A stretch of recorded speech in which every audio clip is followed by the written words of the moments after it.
Hello, Lisa here. Welcome back to my channel and welcome to this preview walkthrough of The Little Odd Tarot, illustrated by Michelle Castro with consultation from Ashton Maxwell.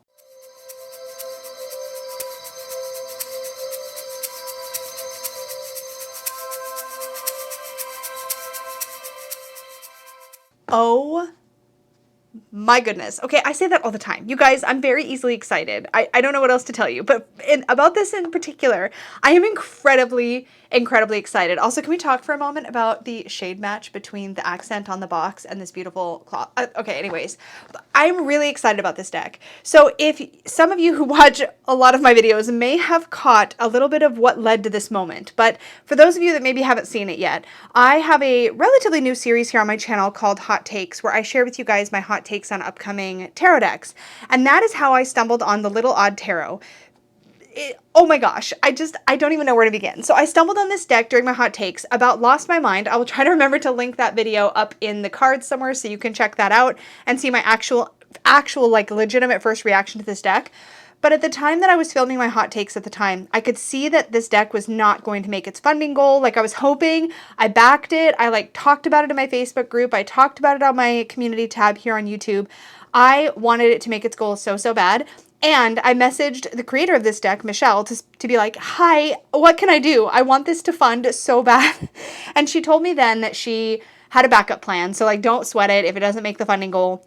Next thing you know, she went back to the drawing board, figured out some things on her end, and it is now relaunched on Kickstarter and has already made its funding goal. And I could not be more excited. But Michelle sent me this little prototype deck. This is, I believe, the exact same copy that she used in her Kickstarter video, which she sent to me so I could share it with all of you guys. This deck charmed the pants off me, and wait till you see it.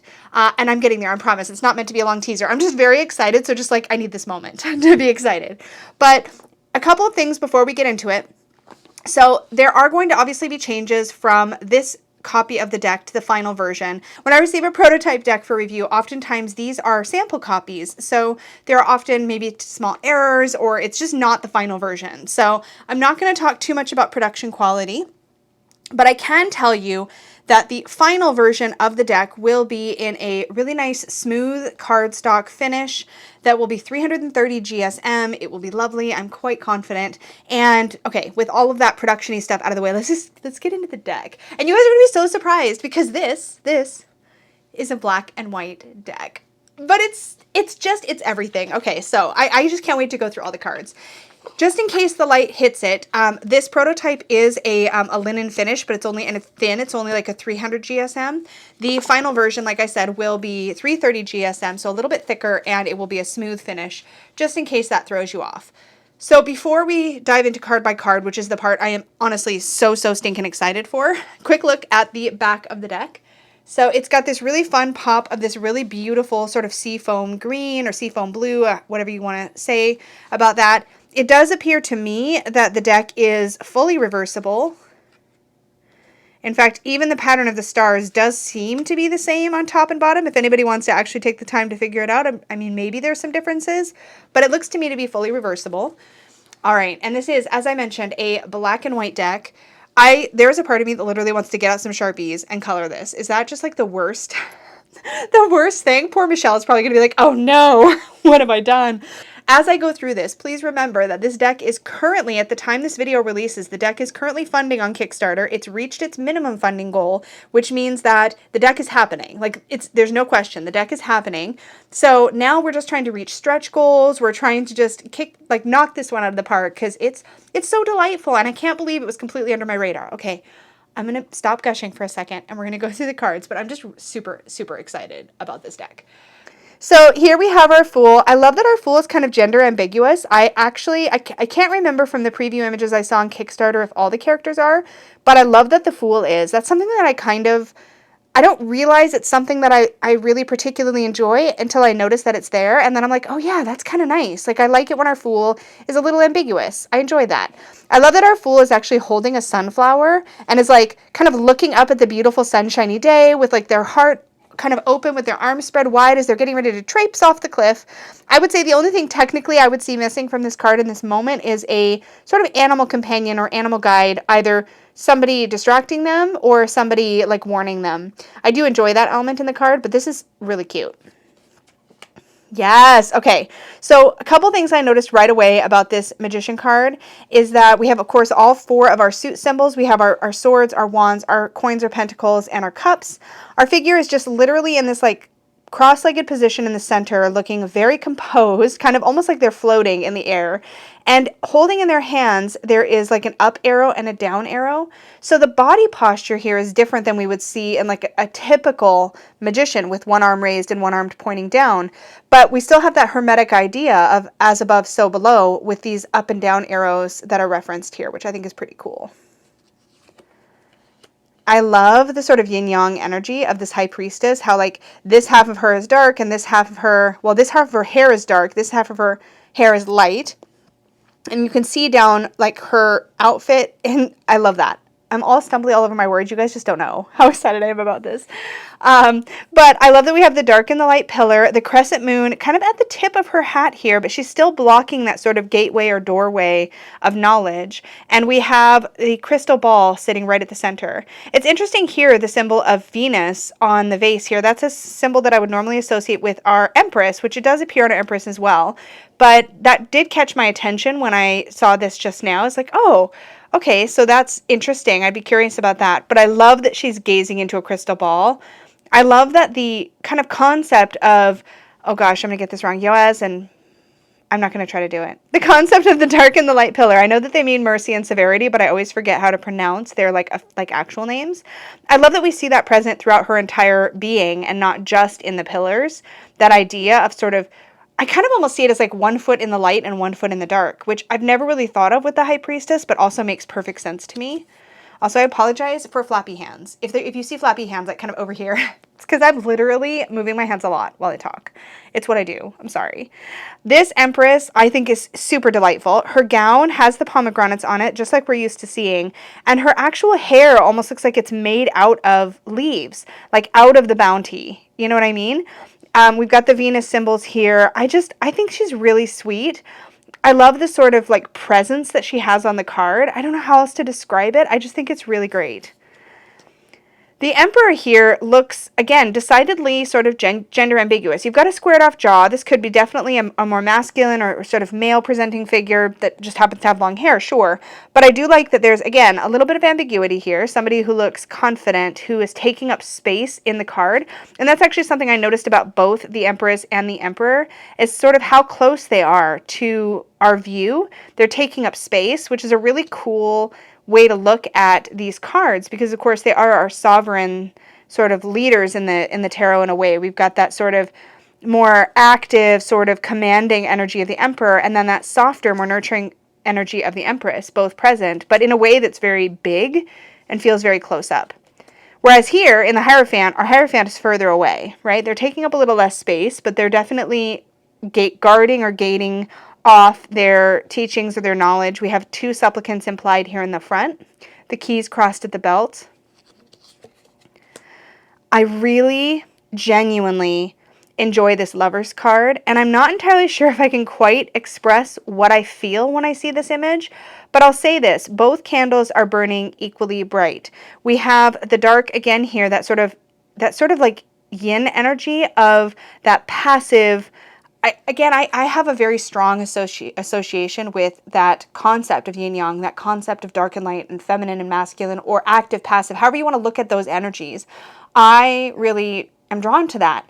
But what I appreciate about this is we get the idea that there's 2 different energies present, but both flames are burning equally bright. So, and they're burning at the same like level, and they're also both kind of fed from this sun energy. And one of the things, I don't know, there's something about that just, it sparks my imagination in a really cool way. Our Chariot, this is great because we have this giant sort of unwieldy kind of energy in this sort of chess piece knight sort of chess piece sort of figure here, this really heavy, almost immobile. But then we have this little figure here who's like pointing, and she's directing that energy despite the fact that it's much bigger than she could physically pick up and move. Or do you know what I mean? Like, I feel like there's a lot of will here, even though there's reins, because this isn't like a live horse on the image. It's rather this chess piece idea. I feel like it connects more to the concept or the idea of will. And I like that. I know I can see my hand in the corner. I'm sorry. I'm not really looking at the viewfinder. Okay.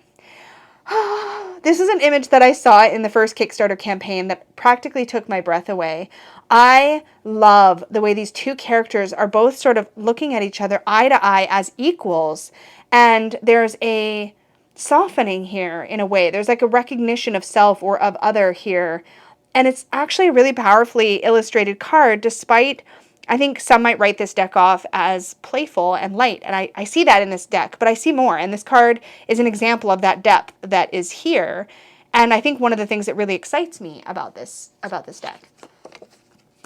Look at this hermit. So again, something here that's really unique that strikes me is our hermit is shining the light outward from that sort of heart center, but their eyes are closed, right? We get the idea that shining that light outward, that wisdom that is coming from the heart space of the hermit is coming from a place of introspection, because their gaze is not outward. They're not looking for external recognition. They're not looking for anybody else to validate their experience. They're saying, I've learned, I have it within me, and I'm shining that light outward from a place of true wisdom, not of demonstrative, like trying to prove something. I don't know. It's really speaking to me. This Wheel of Fortune card, probably not my favorite. It does seem a little bit light on symbolism. Of course it's not. We have our primary wheel here, just like we would have in the Rider-Waite-Smith. And actually, I say that, and then I look a little closer, and I see that we have some symbols here. It looks like we have Taurus. Oh gosh, I'm not going to be very good at this. I feel like that's Taurus, that's Aquarius, and then we have this circle and this arrow, and for some reason I am not getting, I feel like I'm supposed to be getting the other two planetary symbols, or the astrological symbols, and they're kind of being lost on me. We do have the T-A-R-O, which of course spells out tarot, or orate, or orato, I think it is. Or there's a few different ways to look at that.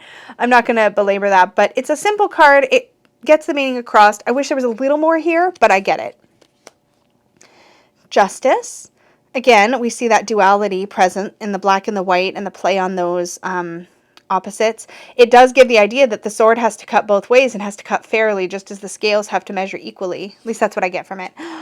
Oh, I love this Hanged Man. So this has got a very vampiric look to it. I'm going to just bring this up closer. Look at the teethers on this character, but also look at how there's stars in their eyes. So they're shifting into this different perspective, but it's almost like they can see the universe. I think the little vampire teeth is just a really cute nod to them hanging upside down like a bat.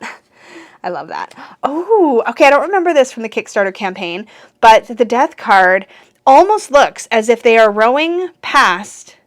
Okay, this is what I'm getting from this, like intuitively anyways. It's almost as if they're rowing past where the High Priestess was, like behind her, like almost like that's some of the knowledge that was lying behind her.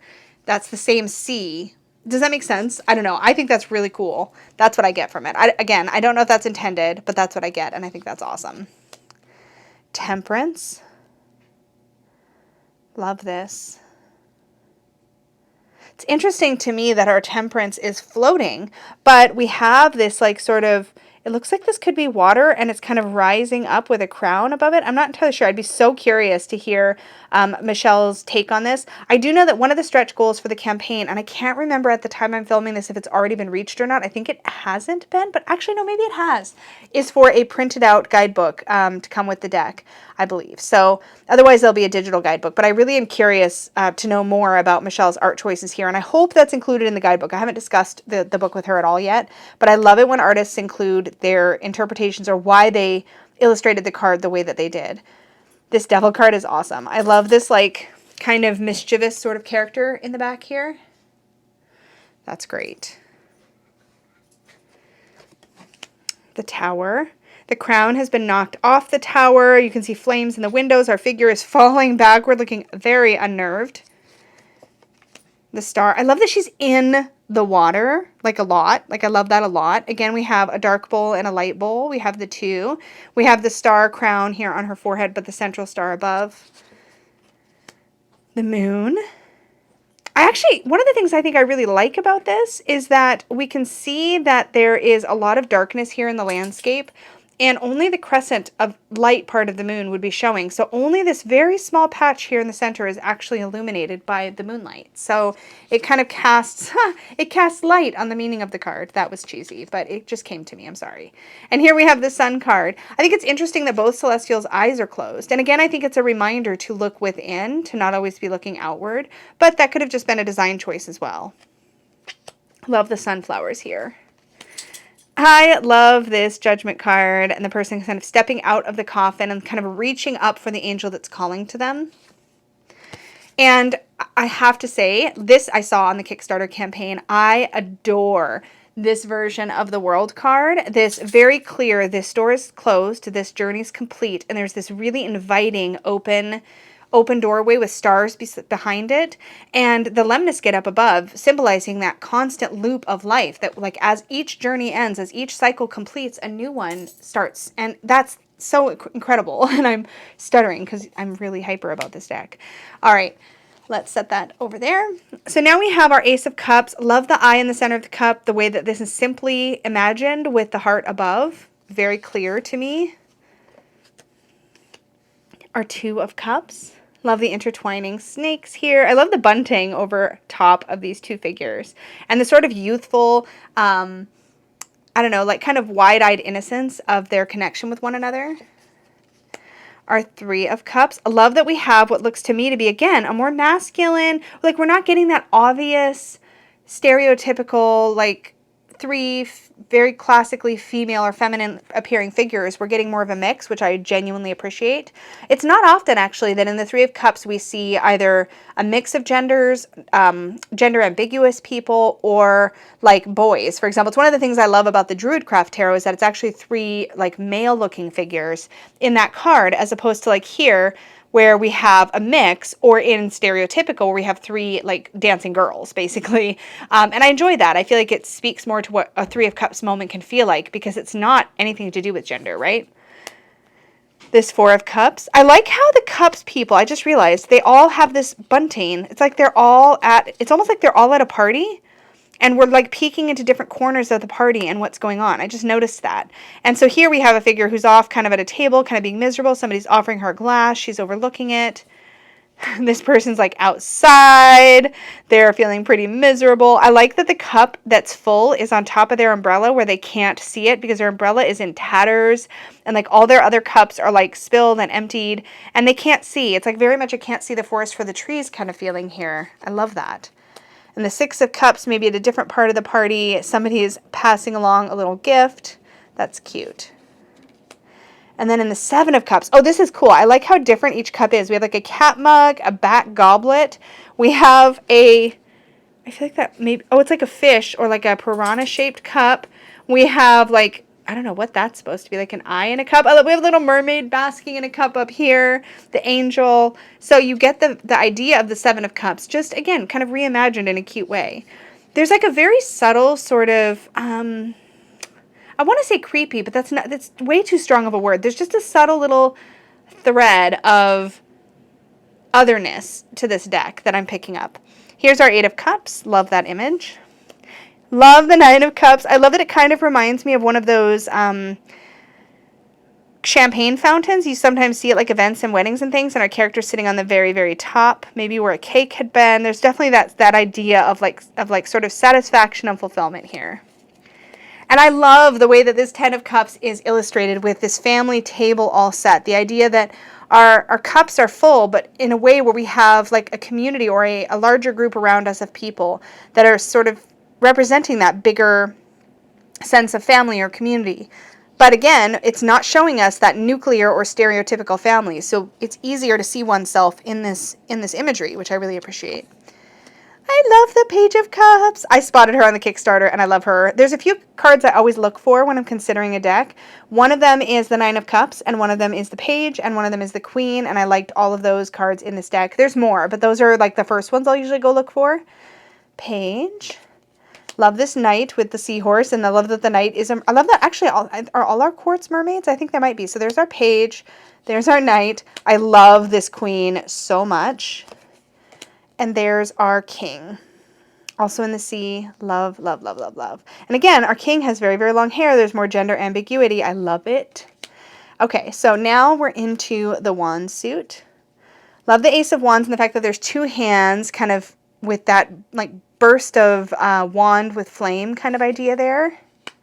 This is such a great and clear illustration of what a Two of Wands moment can feel like. It's like, okay, I need to pick a direction. I need to do some planning. I need to figure out what path I'm going to take.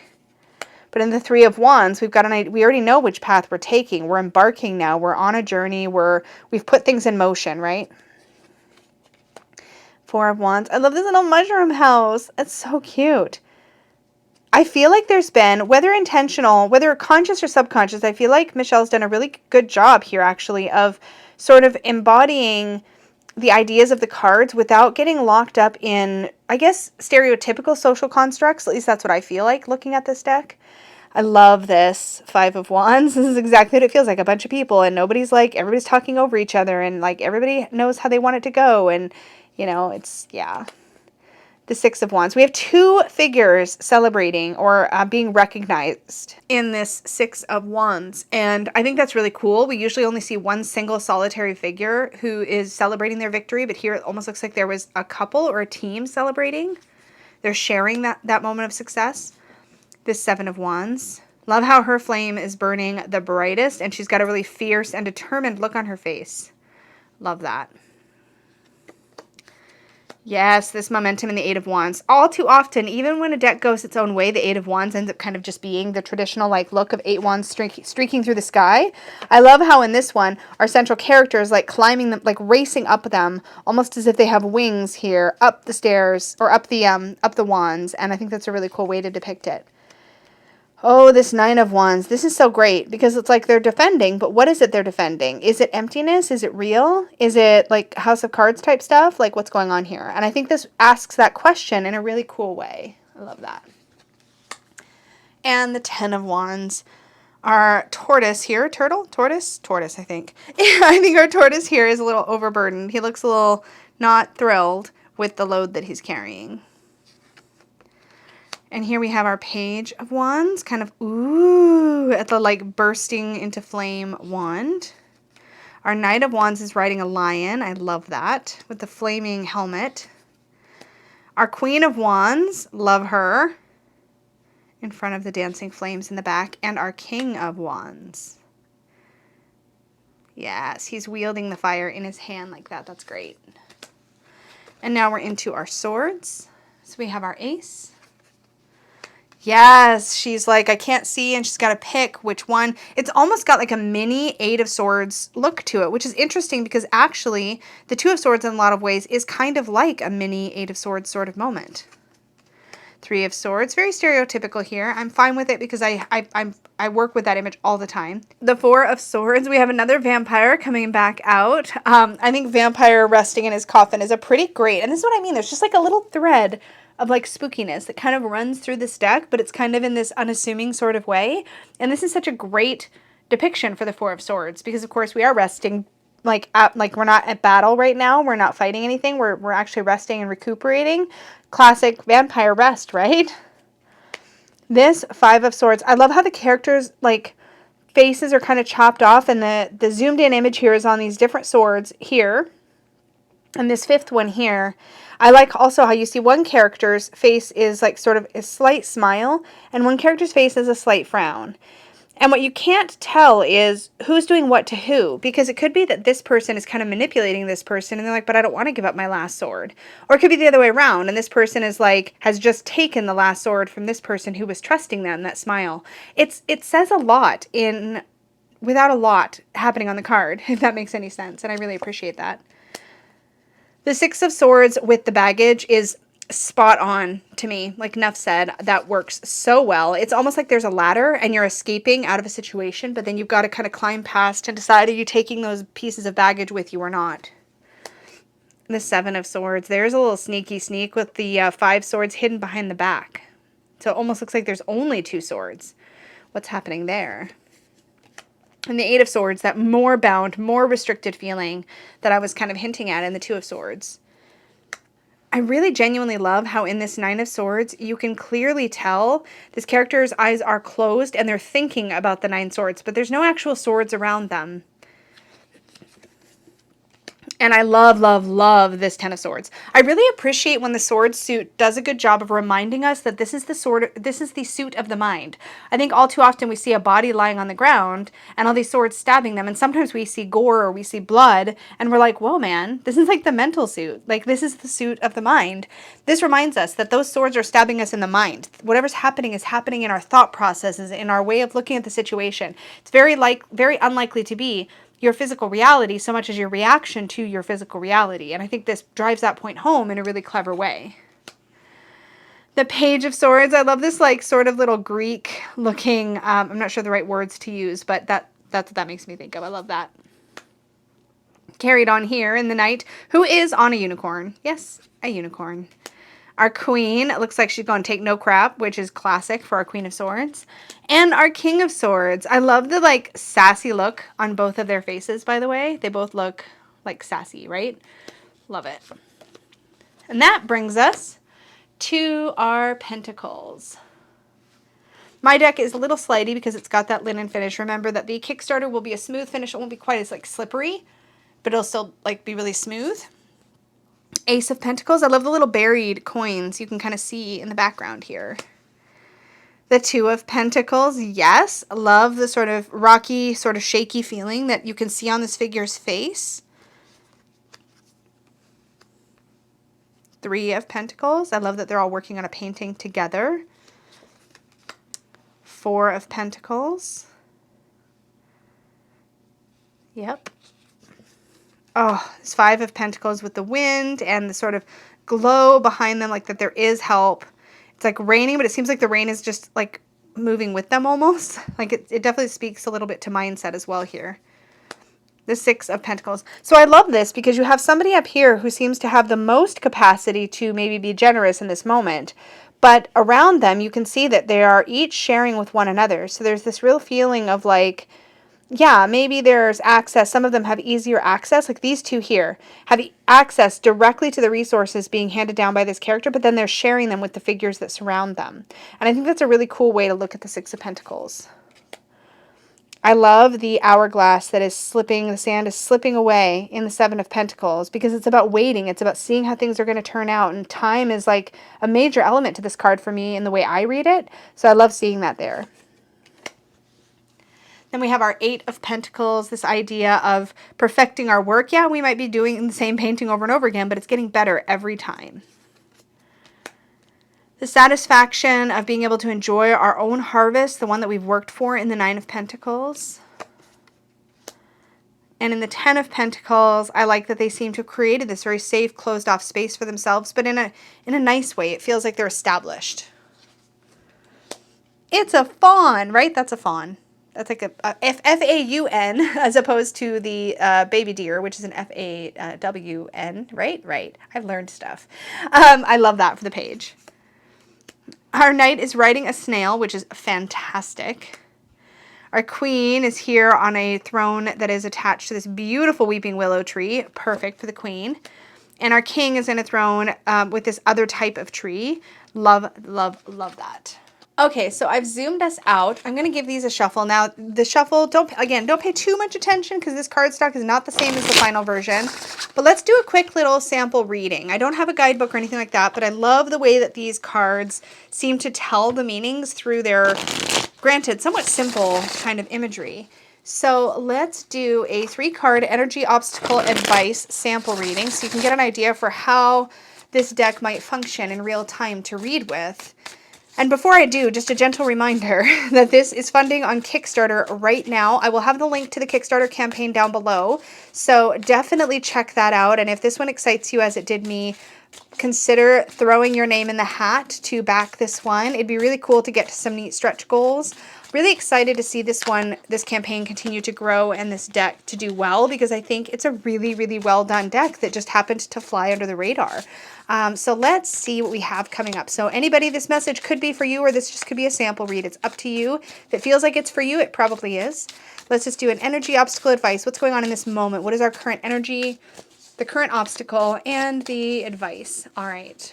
One more quick little shuffle. All right. Energy. the Five of Wands. I was definitely feeling that when I went through it. The obstacle is the Ten of Swords, and the advice, the Knight of Pentacles. This is so clear, and I love that about this deck. Again, I'm not normally drawn to monochromatic or black and white decks, as a lot of you guys know, but this is so clear. It just speaks to me. I love it.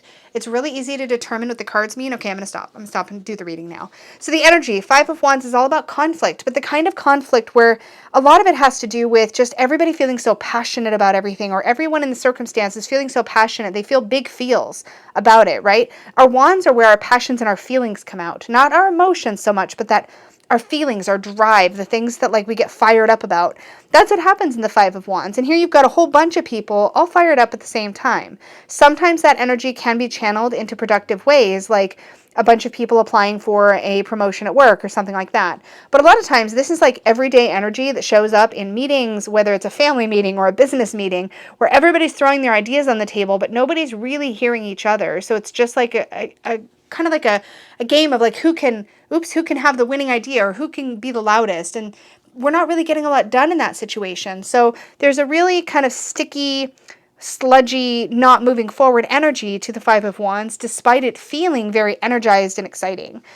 The biggest obstacle that we're facing right now is the Ten of Swords. Again, whoever this is meant for, the Ten of Swords, really feeling like things are maybe much bigger or much more dramatic than they really are. Really getting caught up in our own head, maybe even spiraling about whatever this conflict is, to the point where we're kind of making it worse, right? We're not in the moment really being present. We're almost panicking. And there's a need here. The advice really is to slow down, to like, wait. We don't need to be in a hurry.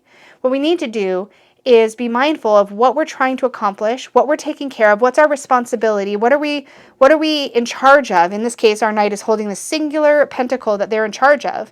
And then we need to keep our eyes on our destination and move very slowly and carefully and strategically and mindfully in that direction, knowing that it's okay if it takes longer than we think it should.